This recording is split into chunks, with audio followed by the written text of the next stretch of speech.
We are back. I'm your host, Barry Waxler, here with the always lovely and talented and sugar-filled Andrea Kay. As always, Boss As Daddy. always, boy, you got that out well with the Just in the nick of time. So anytime we have sugar anywhere nearby, there's Andrea. So, and we have Urban Miaris with us. I am here. You are here, and we have with us, this is actually something new we're doing, which was one of my little brainstorms that everybody else is fulfilling after I come up with the idea. I come up with the idea, and everybody else takes it. Well, this happens to be one of your better ideas. Not that they're not all great, but I actually really love this idea. Okay, Andrea, now you're sort of starting to sound like my kids. Okay? Well, I kind of am. That's why I call you Boss Daddy. That's true. Oh, I forgot, man. I found something. I got something for you while I was up in Santa Barbara. I'll have to bring it in later. Okay, yay. So anyway, what we're going to do here is we have with us once again the absolutely gorgeous Eve Nasby. And the handsome and successful Barry Waxler. I knew you were going to do that. I had to. I didn't I led myself right into that. You did. I did. So, and cue the blush. No. I did that last segment. So anyway, and what we're going to do this time is, since we have such a good focus on the veteran community, it dawned on me that I got an email the other week from a gentleman by the name of Mike Lindsey. Mike it's interesting, I have his card here that says, Mike Lindsey, transitioning veteran, private consultant. So when we do a lot of work with the veteran support groups or the transitioning veterans, what have you, they go out and they teach the military guys how to transition into a veteran lifestyle. Okay, or work style, however you want to say that. And it dawned on me that maybe we could help some of the veterans. We help the veterans groups. Maybe we can help some of the veterans, tell their story that they can pass on to the employer groups that they want to grab onto. So welcome, Michael Lindsey. Thank you, Barry. I appreciate having me on. Great. So let's start out. Tell us what you did in the military.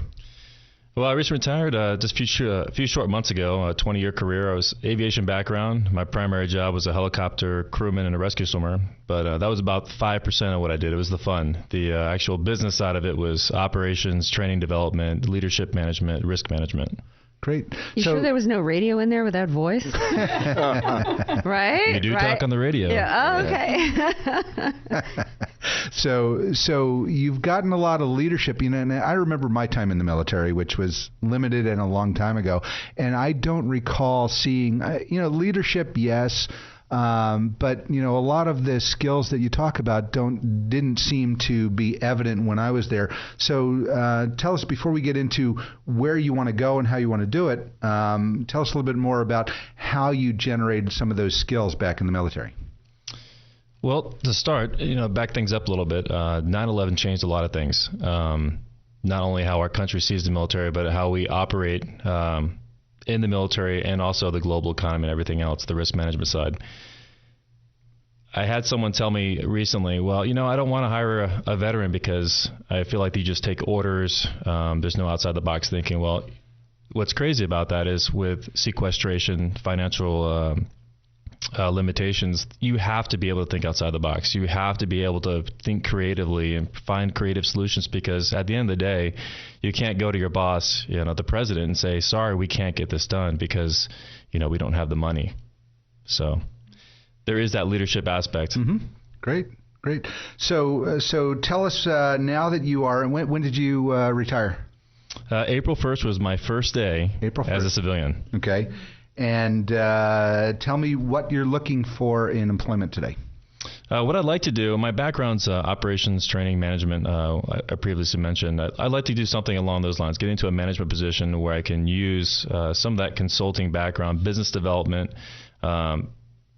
Again, my background was in aviation. There's a lot of benefit I see in the businesses in San Diego and providing those systems and processes and being able to look at risk in a way that affects the bottom dollar is really what it boils down to. I mean, aviation side, you have one aircraft go down or one mistake, it's all over the national media. So I think there is some transparency in some of the systems and processes.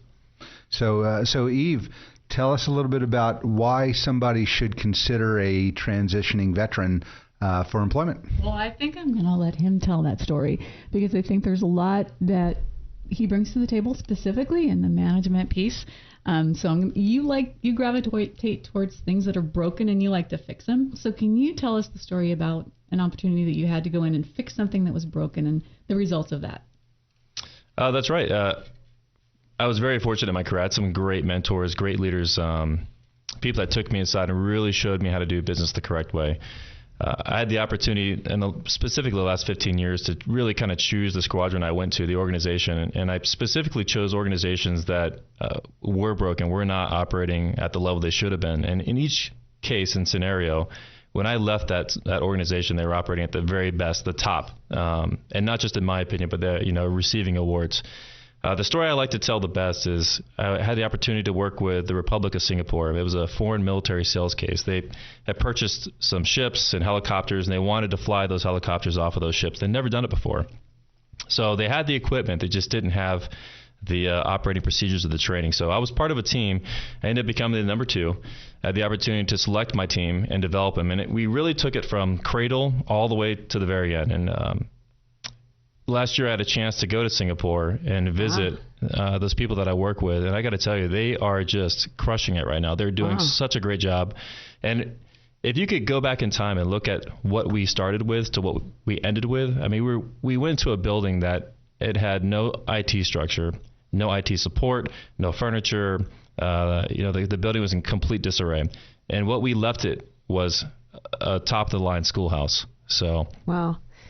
Correct me if I'm wrong, but it sounds a lot like, corporate America and the, working at Xerox Corporation, we were responsible for managing teams and, problem resolution projects and team management. And it was all about, assessing systems that were broken and managing a team in order to, assess what's wrong and come up with a solution. So to me, everything you're talking about just translates right over to every company I ever worked for, from the smallest, privately owned company all the way up to huge Xerox. So Eva, am I wrong that really translates across industries and sizes of organizations? You're absolutely right. And so you're never going to hire somebody from the military that's going to go, I don't know. Right. They're going to figure it out. And because they have that training, they need to know how to figure it out. And so they use what they don't have to make stuff happen. Right. And they can lead people in doing that as well. Absolutely. I mean, you're not just taking orders in the military. Somebody's giving the orders. Somebody's got to be doing the lead, right? Absolutely. Maybe you were just taking the orders back in the day, Boss Daddy. We will not focus on my military career. Okay, let's focus on somebody. Let's focus on somebody who did it right. Okay? That's right. And so, Mike, tell us about companies you want to work for, opportunities that you'd like to be presented for, because we've got a lot of companies out there that are listening right now and they want to know about you. First and foremost, I mean, I'd like to find the win-win, the company that wants me there, and I want to be there. And at the end of the day, I want to leave this world a better place than when I came into it. And I think that a lot of the skill sets that I have can bring that into these companies. If there's a company out there that's broken or wants to do things better, I mean, I've got a ton of experience in process improvement, streamlining processes, developing talent, developing people. I think one of my greatest assets, the one thing I can take away the most from my service, is challenging people and developing those relationships, getting the most out of your people. At the end of the day, you can have a great office building or a great product or sales systems, but if you don't have the people to run that equipment, sell that equipment, or develop, then what is it that you're really doing? What are you providing? Right. Yeah, it's interesting. You're listening to Close Up on San Diego Business here on KCBQ, streaming live at AM1170theanswer.com. Give us a tweet at CloseUpSD. Email me at barry@closeupsandiego.com or find our page on Facebook. We want to hear from you. I'm your host, Barry Waxler, here with Andrea Kay, Urban Miaris, Eve Nasby, and Mike Lindsey. So, Mike, I just a side question here. What caused you, what gave you the impetus? I guess hidden fact here is, I know your family, okay, from many, many years back. What was the impetus to cause you to go into the military to begin with? Well, I always had a desire or an interest in the military. I have a strong family background. My grandfathers served in World War II. My father was Air Force veteran in Vietnam. So I always had that background.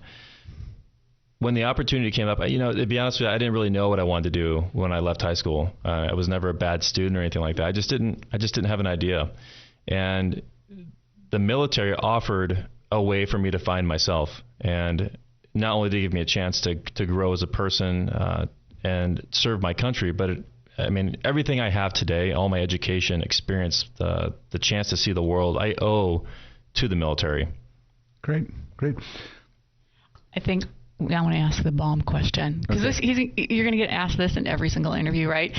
All things being equal, you could hire Barry or we could hire you, Mike. Why? And all things are equal, right? Why would a company want to hire you? Well, I know this is the radio, but I am pretty good looking, and I will put myself up against Barry in that department every day of the week. Oh, snap. I tell you what, age has its benefits, but, then again, we know a little bit more at my age than we do at your age. Okay. So you're both equally handsome. Okay. That's You know what's he's my boss. Oh, and then Urban chimes in. Of course he does. I'm going to go to another second, because I was invited recently by a lady whose son is graduating high school and he's thinking about going into the military. Right. But he doesn't know what his outlook is and all. You could talk to somebody and almost by their conversation identify if they were in the military or if they weren't. Pretty much, yeah. It is so obvious, the experience that the military gives us when we go into life after the military, whether you've been in the military only a couple of years or made a life out of it. The conversation is so much different with the person who's been in the military than someone who hasn't. I'll tell you, one of the things that you're going to get with a veteran, and there's always going to be the outliers, but the majority of the veterans that you'll hire, they have that can-do spirit. They may not have your industry experience, but you can bet that they're going to do everything that they can to not only be successful, but help your company. And that's what the true value of a veteran is. It's that esprit de corps and also fitting into any position, whether it's new or comfortable for them. Yeah, I think I do want to hear the answer to that question, though, right, Eve? Urban was trying to give him an out. I know. Why you? Well, I recently read that what you do in your professional career, what's going to make you successful, there's this 5% is going to be your education. The other 10% will be your experience, and the other 85% is going to be how you communicate. And I think that I've had the opportunity in my 20 years experience to work with just a vast scale of demographics and different people from different walks of life, different countries even, for a variety of different projects, large scale to the very small scale. And in every sense, those projects and that career has been successful. And it's really boiled down to one thing, and it's how you communicate and how you relate to people. Dang, where were you when I was hiring? Yeah. I'd hire him in a second on my teams. Well, stealing from Yogi Berra, 50% is experience and the other 100% is what you can do, So. Urban, I'm sorry, but something tells me Mike doesn't know who Yogi Berra was, okay? So it's a whole different world today. Yeah. Anyway, I'll throw my 2 cents in, and I think there's a huge difference. Just going back to my days in the military, there's a huge difference in hiring a veteran who spent, let's call it a hitch in the military, versus hiring a veteran who spent a career. It's they've taught you a whole new way of life from what we grew up with. And, those are the skills that, you can't teach somebody. So, why don't we shift over this way and just say, give us an idea of what kind of companies you would like to interview with, and who would you like to work for? Well, a couple of the companies I've looked at, I really would like to be with a company that's really kind of pushing the envelope as far as innovation. Here in San Diego, Illumina is probably one of the biggest companies I've tried to get into. I think what they're doing is it's cutting edge. They're changing the world. They're making a difference. That's just one example. That's somebody who I'd really love to work with. And if there's any other companies out there that are looking to do that same thing, that's who I want to be a part of. That's, I want to change the world. Great. Well, before we run out of time, tell our listeners how do they find out more about you? Not how do they find out more. How do they get in touch with you? Is it by phone, by email? Give us some contact information. Well, I'm on LinkedIn, so you can look me up on Michael Lindsey, Michael, and Lindsey is Lindsey. My email is the same, michael.k.lindsey@gmail.com. Great. And in closing, any other companies come up other than Illumina that you're looking at, and anything else rise to the top? General Atomics was the defense industry. There's some of the other big ones. I've applied for so many. It's just it's been one of those things where it's a struggle. It's a struggle to communicate what you bring to the table from your experience. And at the end of the day, they want to hire people that are going to bring value to their company. And it's trying to find that win-win for not only myself, but also, again, for that company. Great. And if there's anybody out there who works for the San Diego Chargers, he's also interested in player development and management. Ooh, yay! We'll have to make sure the Chargers stay in San Diego. Yes, awesome. Yes, I will walk with you to go do that job if you can get them to stay in San Diego. Okay. Right. So. And maximize Phillip Rivers' potential, please, so that we can get them in the Super Bowl this year. That's all I ask, Mike. Yeah. Well, I think they started doing that with their first draft pick. Was it Melvin Gordon? Yeah. Okay, well. That guy's he's going to be the next LaDainian. Yeah, take a little heat off the quarterback so the quarterback can do a better job. Hello. So, great. Hey, thanks for being with us. We look forward to following up and seeing how the process goes, and let us know how you do, and we'll go from there. Great. Thank you, Barry. Yep. This is Close Up on San Diego Business here on KCBQ, streaming live at AM1170theanswer.com. Send us a tweet at CloseUpSD, or just find our page on Facebook. You can always email me at barry@closeupsandiego.com. Let me know what you think. I'm your host, Barry Waxler. We'll be right back after a word from our sponsors.